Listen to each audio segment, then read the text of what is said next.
What's going on, gamers? So it's another topic I wanted to think of myself, and it's about PS5 Pro's PSSR 2. Here's my thing. I think that's more exciting than the PS6 and the Project Helix right now, or Xbox Helix. Well, you say, what do you mean by that? Well, the thing is that it's right around the corner where we have it for Resident Evil 9. And it's something that gamers actually deserve who bought the PS5 Pro and the people who have it now and for the future, because we know that's going to go down to be cheaper too as the other consoles get ready to come out. And we're still going to have to wait at least 2 years for the PS6, regardless. You got all of 2026, which is still almost a year, and then all of 2027 and maybe early 2028 at the earliest. So no matter what, you have to wait at least 2 years from now. So what are you going to be looking at from 2 years from now? The PS5 Pro's PSSR 2 that whole time. You know what I mean? And seeing the difference between that, the Series X, and the base PlayStation 5. We're going to get to Project Helix in a second and PS6 to talk about why I think when it comes to that, it's not going to be exciting until like we see something about it officially from Sony and from Microsoft to see what it can actually do as a difference. Until now, it's like, well, I can already see what PCs can do in a PC world right now. They're gonna have to show me what they can do when it comes to going beyond power. Obviously, I'm excited for the PS6, and no matter what, I'm getting it day one. Because we've already seen what it possibly can do by Moore's Law's Dead's introspection on the specifications and just kind of getting an idea there. But what's going to be in front of us for the next 2+ years, definitely for PS5 Pro owners, is that that's going to be PSSR 2. And we already know what it's capable of doing because of Resident Evil Requiem. It's not necessarily a guess. And when you think about the potential of what's going to be the biggest launch of all time historically, outside of the Nintendo world, Pokemon Gen 10 is going to be massive. We've seen that. It's going to be GTA 6. There's not going to be no next gen for that, and it's coming out this year. It's going to be the PS5 Pro's PSSR 2. So, like, that's something you're going to be looking forward to actually playing. You know what I mean?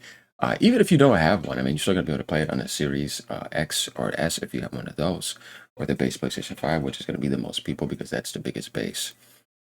But the thing is that when you think about PSSR 2, it gives you an idea of what PS6 is going to be capable of doing. And it's going to be called PSSR 3, I'm pretty sure, by that time. And you know the way that works with DLSS1, DLSS2, stuff like that. And it usually takes 2 years to get to the next number. So you kind of see what Sony's kind of doing here when it comes to that type of stuff. And Ben here says, are you planning to upgrade the PS5 Pro?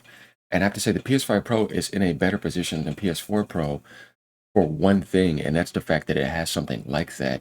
And it's in a position to where you look at the PC market and price point value, it's offering you a really good deal, and it's going to have that GTA 6 improvement, and it's going to be able to sell more because of that, and it's going to last longer. Whereas like the PS5 Pro tanked off after a while because once the PS5 dropped, it just made it irrelevant in a lot of ways.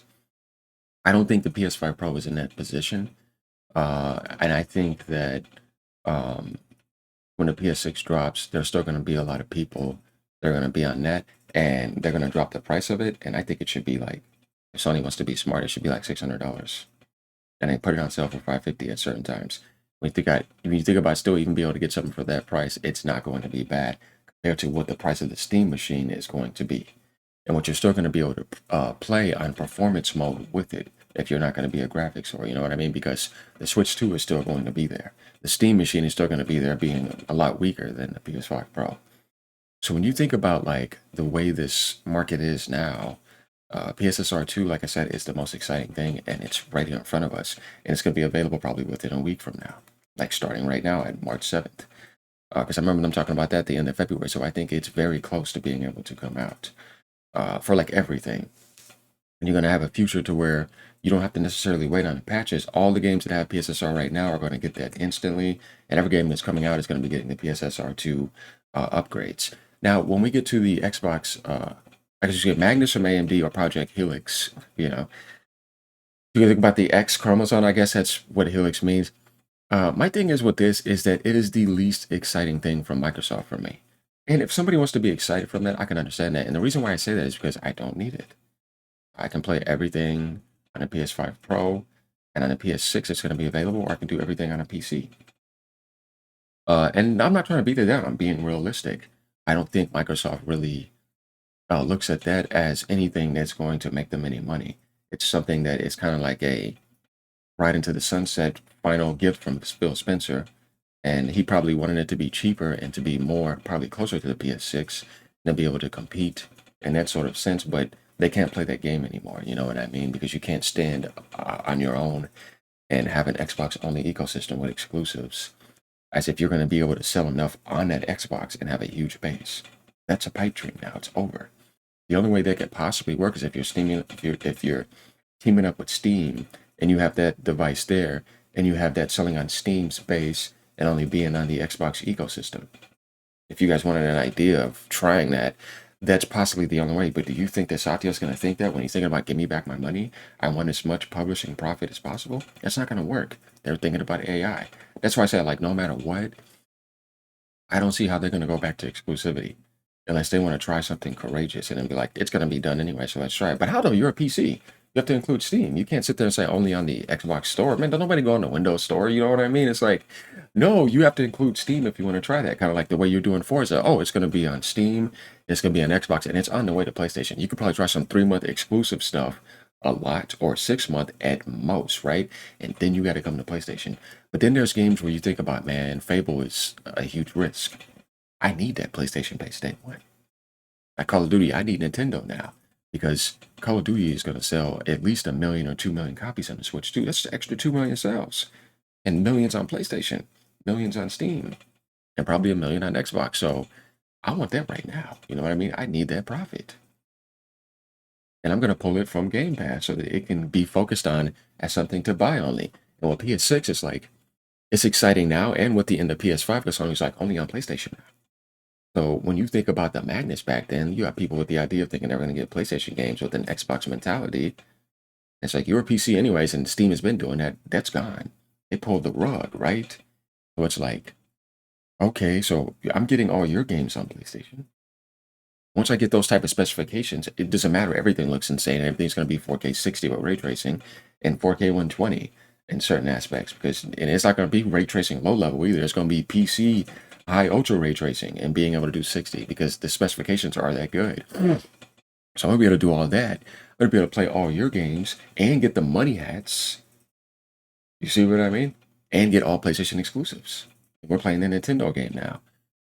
So that's where Sony like made the right decision because they're not going to give any power to the Steam machine with their games, and they're not going to give any power to the Xbox Helix or the Steam database anymore with their games. They tried it, and it was about PlayStation making more money. It wasn't really about PC, but it could have been more about being there for PC if they would have supported the games more. As I told people before, you didn't support the games. That's not Sony's fault. They gave you games for 6 years. How is Sony bad for that? No. And they did things you thought you wouldn't do by even putting a game like Helldivers on Xbox, Marathons on Xbox. Like Sony has opened up that aspect. And then they decided now that it's not worth it. So they're pulling the plug back. So like when you think about that, PS6 is kind of exciting, but I don't see how I could be excited for the Helix. It's going to be way out of the ballpark of a price range for console gamers. So right now, the biggest and hottest thing is PSSR 2.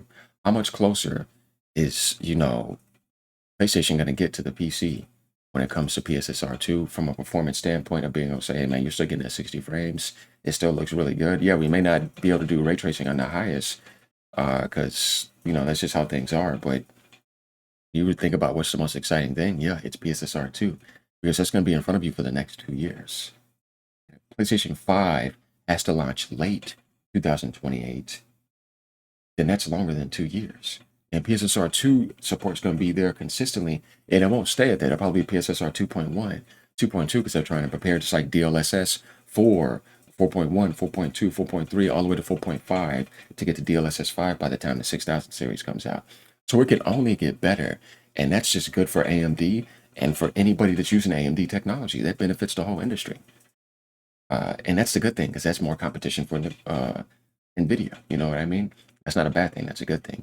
So in ways, Sony is helping the gaming industry with that because consoles are now being taken to the next level when it comes to AI upscalers and stuff like that.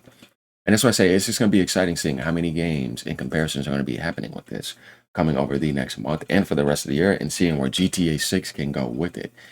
That's why I say that I think right now the PS5 Pro still has a lot of selling power and potential because of that. With now having exclusives only, because people probably want to be able to get close to those PC specs and having GTA 6 marketing rights and being able to probably push that to 60 frames per second, even if it doesn't stay there, but it'll be far past 30. And no matter what, that's going to be attractive. And when you think about bundles with that, PC gamers or people in general who are going to want to play that are just going to get it just to be able to do that. So yeah, that's my thing. I can't wait to see what's going to be happening next. I want you guys to let me know what you think about this. Going down to some of these comments, Nick Tech says, I already have the PS5 Pro, and this genuinely feels like one of the best mid-gen refreshes that I've seen. Sony doesn't need to rush the PS6 at all. And a lot of people have said that before. And I feel the same way. It didn't initially at first, but now it's giving you that feeling. I wish Microsoft would have done that instead of trying to worry about the next Xbox so quick. It wasn't good at launch, but it's definitely a better experience now. It should have been delayed. Yeah, I know what he means. Otherwise, you feel like they're beta testing people. This guy says, hell no, and I seriously doubt they will stop porting their games to PC. Dude, they're not bringing their tempo games to PC. It's already been tested. They're going to bring side stuff. You're just being slow. This guy says, they still release gas on PC, but completely roll out single-player titles. Exactly. That's exactly what we're talking about here.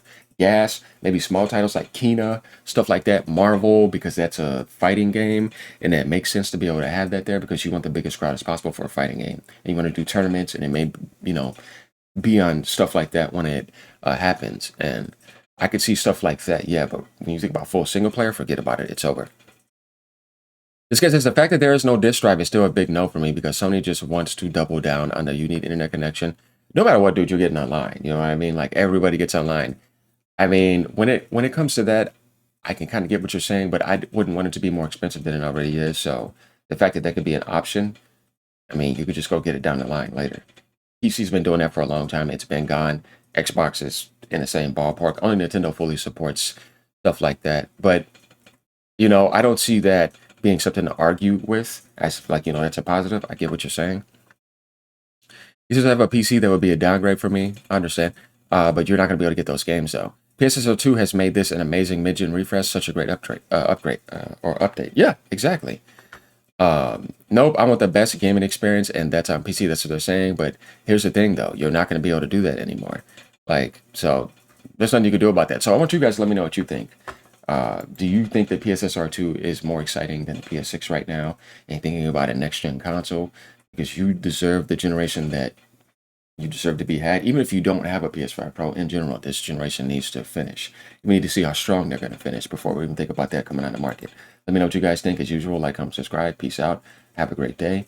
Remember what I said, guys. No matter what platform you're on, keep gaming. If you're on Xbox, enjoy gaming. If you're having fun, what's wrong with that? It's not necessarily a bad thing. You know what I mean? Later.